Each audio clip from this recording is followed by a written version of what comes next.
Bonjour, donc je m'appelle Sébastien Franck, je suis professeur d'anglais au lycée des Flandres à Hasbrook dans la Camille de Lille et je vais avec cette vidéo vous présenter un petit peu ma classe inversée, comment j'utilise la classe inversée à travers un cas concret depuis l'élaboration du projet jusqu'à son évaluation. Donc dans mon approche de la classe inversée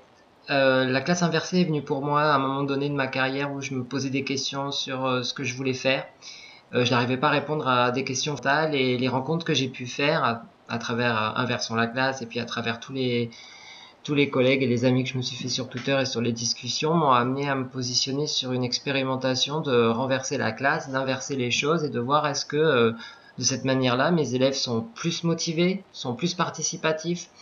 si j'arrive à gérer l'hétérogénéité des groupes et comment j'arrive à personnaliser mon travail et comment j'arrive à les remotiver. Donc ma classe inversée donc en anglais et ici la présentation d'un projet concret en fait donc qui s'appelle Case Number 1 Travel Troubles que j'ai à destination des élèves de première ES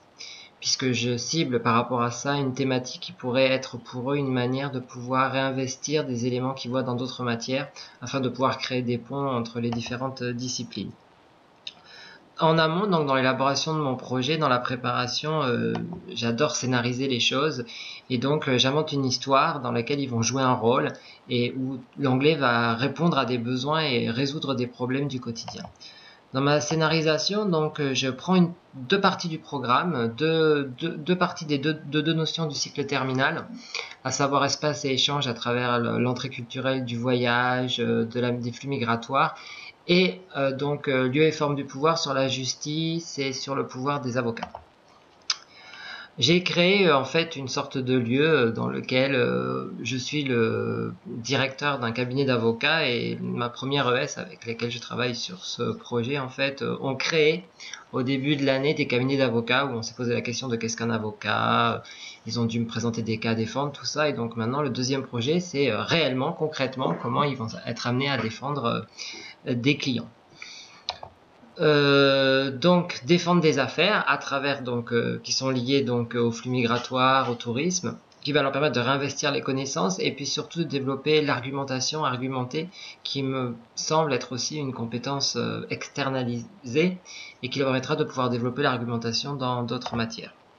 Pour préparer mes cours, en fait, je fais des recherches documentaires avec 3 plateformes essentielles. Scoopit, qui est une veille numérique qui me permet, grâce à l'utilisation de mots-clés, de pouvoir trouver tous les documents que je veux et toutes les sources que je veux. Scoopit a un gros avantage, c'est qu'il y a un résumé de chaque document qui me permet de pouvoir trier plus facilement les données sans ouvrir à chaque fois le document.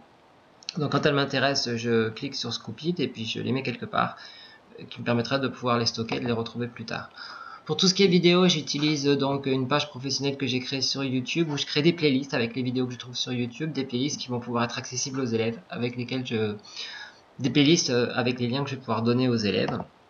Et puis j'utilise aussi Portrees qui me permet d'être une sorte de grande bibliothèque dans laquelle je peux stocker mes différentes ressources, vidéos, textes,